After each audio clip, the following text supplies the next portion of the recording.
విజయ, ఇప్పుడు నీకు సంతోషమేనమ్మా?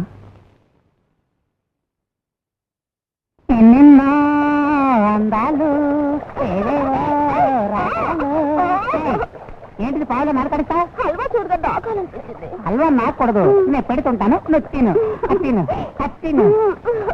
ఇక యోగా స్టార్ట్ చేద్దామా? అది తిరుగు. ఏంటిది పావులుగా మెరికి తిరుగుతున్నా? చూడగానే ఓహో, చలి మెలికలా? ఇంకా ఎన్ని రోజులు చేయాలి యోగా? దీనికి లిమిట్ అంటూ లేదు. త్వరగా లైట్ చేస్తారుగా. అందుకే నా ప్రయత్నం. ఫినిష్ చేస్తాను. ఒరే స్వామి, నా చేతే హల్వా తెప్పించి నా గూటిలో రామజల చిచ్చి కొట్టుకుపోదాం అనుకున్నావా? వదిలిపెట్టండి రా. ఈ వసంత కోకిల మనసు తిరిగి మార్చి అప్పుడు చెప్తా. ఏంటి లోపలికి బయట రాలేదు? మునిగిపోయారా?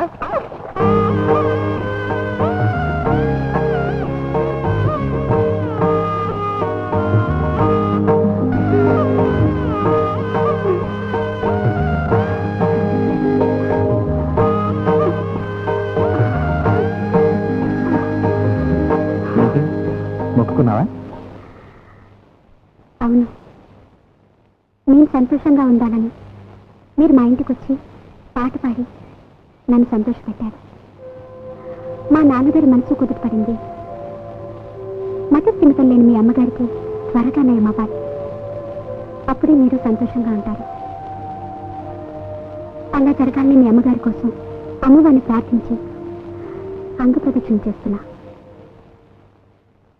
ఇలా చేస్తే ఈ అమ్మవారి దయ వల్ల త్వరగా నయమవుతుంది.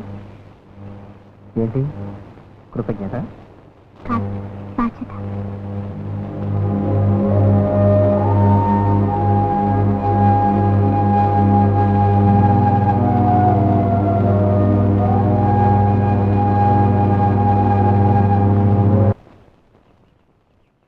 చిన్నమ్మా,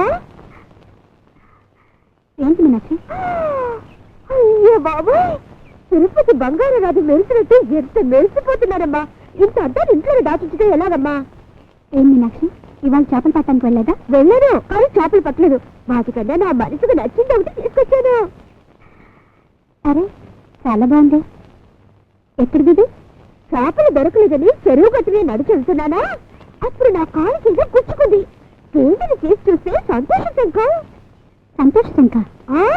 ఇది ఎప్పుడూ నీళ్ళలోనే ఉంటుంది, కానీ పౌర్ణమి రోజు మాత్రం ఒడ్డుకొచ్చి తన పేరుతో సంతోషంగా గడుపుతుంది. దీన్ని నా చేతిలోకి తీసుకున్నానా, పక్కనే నాకు ఒక శబ్దం వినిపించింది. ఏంటారు చూస్తే నా ప్రియుని నా నుంచి విడదీయకు అని ఇంకో శంఖ చెప్పింది. సరే, ప్రేమికులు ఎందుకు విడదీయడం అని దాన్ని కూడా తీసుకున్నారు. తీరా చూస్తే 4 వైపుల నుంచి చిన్న చిన్న ఏడుపు శబ్దాలు నా కాళ్ళకు చుట్టుకొని మొత్తం 108 శంఖాలు నన్ను కదలలేకుండా అడ్డుపడ్డాయి. ఏంటని అడిగితే, అక్క అక్క, మా రాజుని రాణిని కలిపినట్టుగానే మమ్మల్ని కూడా కలిపేయని అడిగి, సరే కదాని ఒడ్డునున్న నారపువ్వు తీసుకొని ఒక్కొక్కటిగా దండ చేయడం మొదలెట్టాను. అలా చేస్తుంటే ఒకదానితో ఒకటి రాసుకొని సిగ్గుపడిపోయామ్మా. ఎలా నవ్వాయో తెలుసమ్మా. ఇలా సంతోషంగా ఉండే శంఖమాల మీరు వేసుకుంటే బతుకంతా సంతోషంగా ఉంటారని మీకోసం తీసుకొచ్చాను. వేసుకోండి తల్లి. ఏ, నువ్వే వేసుకోవచ్చుగా? నేను వేసుకుంటే నేను మాత్రమే సంతోషంగా ఉంటాను, కానీ మీరు వేసుకుంటే ఈ ఊరంతా సంతోషంగా ఉంటుంది. వేసుకోండమ్మా, వేసుకోండి తల్లి. వస్తానమ్మా. స్వాతి ముచ్చమాల ఒళ్ళు తాకి తొల్లిపోతుంటే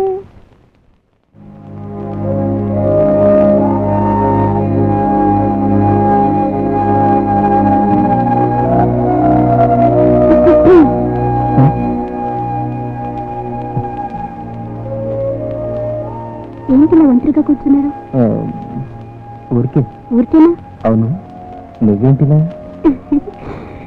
ఎందుకో మిమ్మల్ని చూడాలనిపించింది, అందుకే.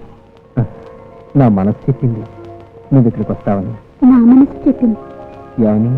మీరిక్కడ నా కోసం ఎదురు చూస్తూ కూర్చున్నారని చెప్పింది. అవును, చేతులు ఏంటది? దీన్ని సంతోష శంఖం అంటారు. దీంట్లో ఉండే 108 శంఖాలు దీన్ని వేసుకున్న వాళ్ళ మనుషులు ఎప్పుడూ సంతోషంగా ఉండాలని కోరుకుంటాయిట. దీన్ని మీరు వేసుకోండి, ఎప్పుడూ సంతోషంగా ఉంటారు. మీ అమ్మగారికి త్వరగా మేమవుతుంది. తీసుకోండి, ఈయన సంతోషంగా మెళ్ళ వేసుకోండి.